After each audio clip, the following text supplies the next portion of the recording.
धनबाद में संवेदकों ने भुगतान पर रोक और रॉयल्टी चालान से जुड़े नए नियमों के खिलाफ मोर्चा खोल दिया है। धनबाद जिला संवेदक संघ की आपात बैठक में सरकार के हालिया आदेशों का विरोध करते हुए 13 जुलाई को कंबाइंड बिल्डिंग से रणधीर वर्मा चौक तक पैदल मार्च और धरना प्रदर्शन करने का फैसला लिया है। वहीं जिला खनन पदाधिकारी का कहना है कि यह व्यवस्था राजस्व चोरी रोकने के लिए लागू की गई है और लंबित भुगतान के मामले में मुख्यालय स्तर पर समीक्षा जारी है। उत्सव भवन में आयोजित धनबाद जिला संवेदक संघ की बैठक में संयोजकों ने खनन सचिव के निर्देश के बाद लंबित भुगतानों पर रोक और रॉयल्टी चालान जमा करने के लिए नए प्रावधानों पर कड़ी आपत्ति जताई है। संघ के अध्यक्ष आकाश रवानी और राजेश सिंह ने कहा कि जिले के सभी संवेदकों का भुगतान रोक दिया गया है, जिससे आर्थिक संकट की स्थिति उत्पन्न हो गई है। उन्होंने आरोप लगाया कि पहले चालान जमा नहीं करने पर 2 गुना जुर्माना लगाया था, लेकिन अब 10 गुना तक जुर्माना लगाया जा रहा है। इतना ही नहीं, जो संवेदक चालान जमा करना चाहते थे उनका चालान भी स्वीकार नहीं किया जा रहा है। संवेदक संघ ने चेतावनी दी है कि यदि सरकार और संबंधित विभाग उनकी मांगों पर जल्द सकारात्मक निर्णय नहीं लेते हैं तो आंदोलन को चरणबद्ध तरीके से और तेज किया जाएगा। इसी कड़ी में 13 जुलाई को कंबाइंड बिल्डिंग से रणधीर वर्मा चौक तक पैदल मार्च और धरना प्रदर्शन आयोजित किया गया।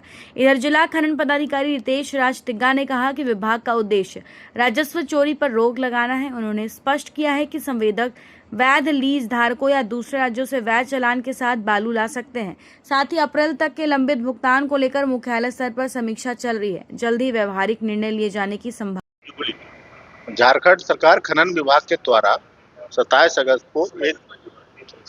अप्रैल को एक अधिसूचना जारी की गई, जिसमें कहा गया कि बिना रॉयल्टी के चालान के अब किसी भी तरह का विपत्र का भुगतान नहीं होगा।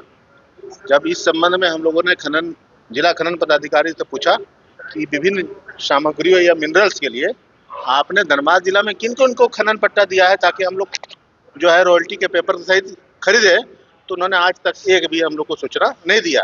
और स्थिति है कि विगत 4-5 वर्षों में बालू का टेंडर हुआ नहीं है, मिट्टी मोरम का एक भी लीज पट्टाधारी है नहीं। धनबाद जिला में मुश्किल से 1-2 वैध जो है ईटा का भट्ठा है और बाकी सब ऐसे ही चल रहा है। तो जब सरकार को ही चालान इशू करना है और उड़ीसा से लेकर हम लोग को जमा करना है और वहाँ उपलब्ध ही नहीं, तो संवेदक लाए कहाँ से? दिनांक 27 अप्रैल से राज्य सरकार ने एक अमेंडमेंट जारी किया है लघु खनिज नियमावली में, जिसमें उन्होंने पूर्व के जो नियम 55 थे, अर्थात जो works department, public works department के लिए एक प्रावधान था डबल रॉयल्टी का, वो उसको विलोपित कर दिया गया। तो इससे इम्पैक्ट ये हो रहा है कि आज के डेट में अगर विदाउट चालान वर्क्स डिपार्टमेंट भी अगर कार्य करेंगे तो उन पर दुगनी मूल्य की राशि एवं 10 गुना रॉयल्टी की राशि के बराबर का दंड होगा। इसलिए सबसे अनुरोध होगा कि वैध माध्यम से ही खनिज प्राप्त किया जाए। जो स्टॉकिस्ट हैं उनका नाम सर बता दीजिए। नाम तो काफ़ी लंबा है, ऐसे ये काफ़ी पेपर्स में छपे हैं। 13 स्टॉकिस्ट हैं, वो कोई भी अगर चाहे तो हमारे ऑफिस में प्राप्त कर सकते हैं। हमारे नोटिस बोर्ड हम लोग लगा दिए हैं। लेकिन आज संवेदक लोगों की बैठक हुई थी, उन्होंने परेशान है कि उन्होंने जो काम कराया है उसकी वो चालान मांगे जा रहे हैं, जब उनके पास कुछ कागजात है नहीं तो वो कैसे प्रस्तुत करें। देखिए, नियम 55 यही कहता था कि जो भी वर्क हो रहे हैं उस पर आपको नियमतः वैध खनिज से ही आपको कार्य करना है, और जो डबल रॉयल्टी थी वो पेनल्टी का कार्य मोड था।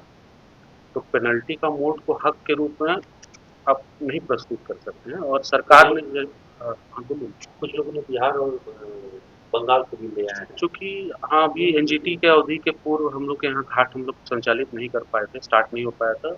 जो हमारे यहाँ 10 घाट ऑप्शन हो चुके हैं, LOI अक्टूबर में ही मिल गया था उनको 2025 में।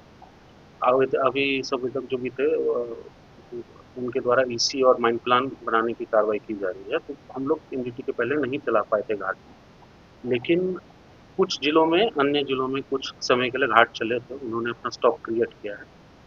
तो उस माध्यम से भी हम लोग आपूर्ति करने की कोशिश कर रहे हैं और अन्य राज्य से भी खनिज उपलब्ध कराने के लिए सरकार के पास प्रोविजन है।